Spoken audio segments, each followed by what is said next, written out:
Hallo miteinander, I'm Geschichte6 and this is Labyrinth of Touhou Try. Kogasa's expression says it all. She is miserable, inconsolably miserable. The possession is amplifying her feelings of worthlessness, and our group's effort to cheer her up and explain that everyone has moments of struggles and defeats is only making everything worse. The unloved Kogasa guards the halfway point of the Sorrow Stratum, which is a smelly bog filled with block-pushing puzzles. Maybe if Kogasa chose a nicer scenery with better air quality, it would be a first step to raising her spirits. As it stands though, she succumbs to turning her self-pity into wrath. Before taking on this boss fight, make sure to have terror resistance on characters that are meant to take hits. Furthermore, you can convert all mind level up bonuses into hit points and defense, as Kogasa only ever uses her attack stat. Dark and cold resistances can be helpful, but what's even more important is to bring characters with high evasion. There are some attacks in this encounter that are hard to mitigate to a survivable degree, and you will have to pray for lucky misses by your opponent. As we enter the fray, we're met with a little over 14,000 hit points on the boss. That's unusually low for this point of the game, and there will not even be any surprise revivals we've gotten used to. Yet, this video has the longest runtime of our series so far. How does that make sense? Well, not only is Kogasa very tanky with sky-high defense and mind, but there's another sports-spoiling mechanic at play here called Fatality Guard. When you let loose a hard-hitting, well-prepared spell that actually manages to punch through Kogasa's armor, Fatality Guard makes it so the damage will be 1844 at maximum. Even worse, you must wait until Kogasa gets a turn after such a big hit. The 1844 isn't a limit per attack. It carries over and only refreshes upon the boss's action, meaning it's impossible to advance the fight at a fast pace. Every 3rd and 7th turn of Kogasa's 8-turn pattern are spent on self-buffs that do carry a negative side effect for her. Defense and mind of the boss lowers by 9% each cast. Until this has happened a few times, almost none of your girls will hit above 1 point of damage. This fight seems intended to drag on if I ever saw one. The 2 buffs of Kogasa I mentioned can actually be dispelled by Doremi, eaten if you want, as they are specifically the kind of buffs the Baku's Dreamcatcher and Nightmare Catcher skills refer to. Very rarely in the game do these have a use, but against sad Kogasa, remembering them is absolutely worth it. The early phases of this battle with monumental defense and mind do not have to be a waiting game, as we have the newcomer Rumia. Her skill tree allows the dark side of the moon spell to ignore the enemy's mind fully. While Kogasa isn't too impressed by the darkness element and the damage formula is somewhat mediocre, it's still around 1,000 points of reliable damage. That's fantastic when everything gets stopped by the Fatality Guard anyway. Early in the fight, we had lost Nitori to a very unlucky Abyss Assault. You may be enticed to restart a battle if such bad luck hits you early, especially if the very same thing repeats for Cirno. Yet, both the Kappa and the Fairy weren't exactly vital characters here. Some dark resistance may have saved them, but their purpose was mostly to take hits instead of key members. Our most crucial damage dealers are Marissa, Maribel, Rumia and Patchouli. Everyone else has more of a supporting role, often buffing, debuffing, healing, or inflicting the occasional ailment. Once again, Alice's tripwire helps with getting heaviness and paralysis to stick. Terror is also something you can have Renko and Koishi try for, as the Kogasa has 0 resistance to it. That is something I find really funny in this game, as well as Labyrinth of Touhou 2.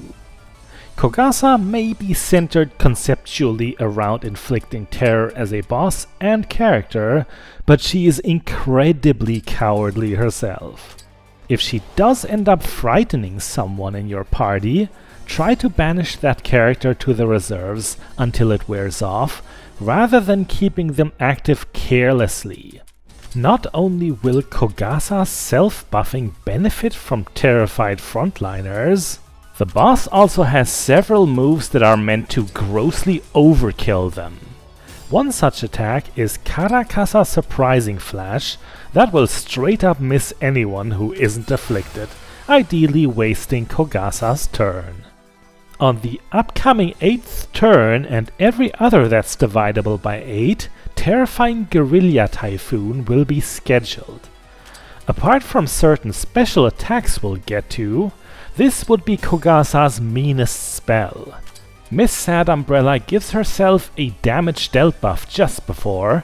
Try and have Doremi steal and shout down that one, as the Typhoon's power will be respectable even without that extra punch. It carries no terror effect by itself, but multiplies damage on already terrified girls by 10. If you consider how hard Durable Renko and Mei Ling were just hit, this spells out certain deletion. If this battle were just about surviving through Kogasa's 8-turn pattern until her defenses had dropped low enough to pierce through consistently, it would not be too much of a challenge.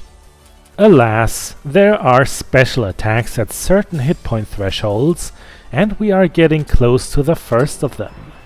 Once under 70% health, we must brace ourselves for Monster Sign, a Forgotten Umbrella's Night Train. It's a party-wide attack so potent that hoping to dodge should be your best bet. Our designated evaders are Doremi, Renko, Alice, and Nitori. Since the last one isn't around, I'm thinking we could afford to lose Mei Ling. I've seen her barely tank the Night Train once. Now I know that taking a gamble to just dodge an attack seems like a bad recommendation, but I think it's intended here. Kogasa has an accuracy stat of 88, which is fairly low by standards of bosses, and this means that even against someone with 0 evasion, her average hits are not guaranteed to land. Had we lost Rumia to another unlikely sniping from Abyss Assault, I might have actually aborted this attempt. On that note, Rumia's Dark Side of the Moon has a small chance to lower the target's accuracy. It just happened for us, but it's nothing you can bank on. The Night Train arrives, and I'd say the digital dice were with us. Sorry, Mei Ling. Kogasa's debuff resistance is decent, so you can't ever expect Rumia to lower her accuracy. Still, it's fantastic if it happens. A positive about Night Train is that it causes a huge delay. If you live through it, it's easy to set up your party again, and maybe even strike back with a slowpoke like Patchouli. Night Train does not become part of the sad Karakasa's pattern, nor is it ever repeated. Yet there are 2 other hit point thresholds at 50 and 25% respectively. One of those could even be called Night Train's upgraded cousin. Let's worry about that once we're there. The elements Kogasa is the weakest to are Wind, which Patchouli has at hand, and Spirit, which Maribel wields. Reimu would also have attacks of both these types, but it's too difficult to reach good numbers, so the classic supporting role it is for her. If you can somewhat arrange it, it's best for a threshold attack to be triggering instead of Guerrilla Typhoon. Not only is it the fiercest regular attack, almost as bad as a Sharknado, but it comes with a permanent attack buff for Kogasa of 15% each time, basically telling you that the pattern cycle restarts a little more intense each time. If you can skip the typhoon, the buff does not happen. Otherwise, this is a soft time limit. The longer the fight lasts, the easier it will be to deal meaningful damage, but the risk of losing characters also slightly grows. We haven't said much about Marisa today. Mystic is not a particularly good element here, so the witch's early actions should rather be casting concentration to raise her magic for later. About now is when she becomes worthwhile, actually reaching a damage number that had to be stopped by the damned Fatality Guard. Not only will this be likely late in the fight, but Marisa is also very speedy. In a way, she's the opposite of Rumia here, who is useful out the gate, but doesn't get any more effective with time. Emptiness of the Unloved was Kogasa's 50% hit point action, and a rather unspectacular one. What it does is that from now on, Kogasa is more likely to successfully inflict terror. And while that's certainly dangerous, it shouldn't get much of a reaction out of the player. It's not an attack you must watch out or prepare for, just a change you have to accept for the second half of the battle, and another reason to land as many good hits as you can. It's also around this point that Abyss Assault is exchanged for the even deadlier Rainy Nights Ghost story. Alice was geared up to dodge rather than tank, and had little chance to live through it, despite sufficient dark resistance. A character who is possible to have by this point, but we unfortunately don't, would be Aya. To get the Tengu, you need a rare material called a Fool's Petal from the Anguish Stratum. Perhaps it's better for the purposes of this video that we're doing this without her, as Aya is one of the best characters in the game, because she can support in nearly all situations. If we can make it through, it means you don't need to have her yet. We're close to the last threshold, as well as another typhoon. Doremi can again steal a buff in time. Whenever she does this, she produces Dream Souls, which in turn gradually raise her own evasion thanks to a skill she can learn. It doesn't feel like she had to dodge as much as I wanted this attempt. Many attacks strayed from the tanking slots. With Koishi down as well, it looks like we're in dire straits. This should still be winnable if someone makes it past the Karakasa's special attack called Over the Rainbow. Think of it as a more accurate night train that is also multi-elemental. How many elements? Not 2 or 3, but 5. In Labyrinth of Touhou Tri, multi-elemental attacks automatically choose the best element against a target, meaning it's always an advantageous property, never a detriment. Obviously, this makes Over the Rainbow barely survivable. I've once seen Mei Ling brave it too, who is miraculously good against all the involved elements. Still, the Gatekeeper is long gone for us. We must leave it to the most evasive girls again. For some reason, I thought Reimu to be one of them, but her evasion is only 2. Exchanging her for an empty slot may have been wiser, but we'll see how it goes. Losing your whole front line to these huge attacks is not an impossibility. Ultimately, you only have to hope for the best on 2 occasions. Renko has nothing better to do than to raise the speed of whoever lives, which would be everybody. Even the ever-unwavering Reimu somehow brushed past it. Little else should happen to us at this point. It's hard to say who the MVP here would be, but I do want to mention again how unexpectedly useful Rumia is. As you'll slowly be collecting the Team 9 ball members, you may want to deactivate their I'm fine on my own skill and enable their Baka Quartet synergy instead. Because of Cirno's early demise, that didn't have too much relevance for us here. We're evacuating Eremu as a Karakasa surprising flash is on the horizon, and we don't need the battle to end even messier than it is right now. I'd have liked less casualties, but with this encounter, I'm happy to have made it so far at all.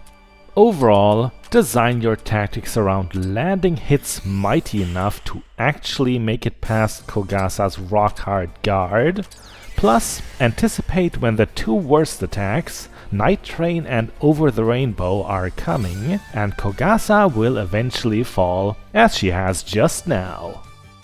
In my original playthrough, I channeled some impressive luck and got past the sad umbrella quickly and easily. Diving much deeper for this video, I recognize that for the fluke that it was. Kogasa is not to be scoffed at, although of course not a roadblock as Boss Marissa was. This still seems to be a rather unpopular encounter, probably due to the slow pace of it, particularly the artificial slowness that comes with Fatality Guard. That's unfortunately not the last we've seen of that mechanic. I can think of one more occasion when it reappears. Negatives aside, I do like the prize we're getting. Kogasa as a recruited member is not as mediocre as I feel she was in Labyrinth of Touhou 2. Utilizing the terror ailment against your foes and protecting your own group from it was to be expected, but Kogasa is also impressively bulky. She should have the highest defense stat out of everyone you have so far. I also appreciate her pretty dramatic story interpretation here. I have to admit, her relentless, weaponized self-loathing made me a bit misty-eyed. A couple more words of encouragement, and the widest smile returns, with the possession finally driven out. It is a refreshing image this game paints of her, as an actually formidable yokai.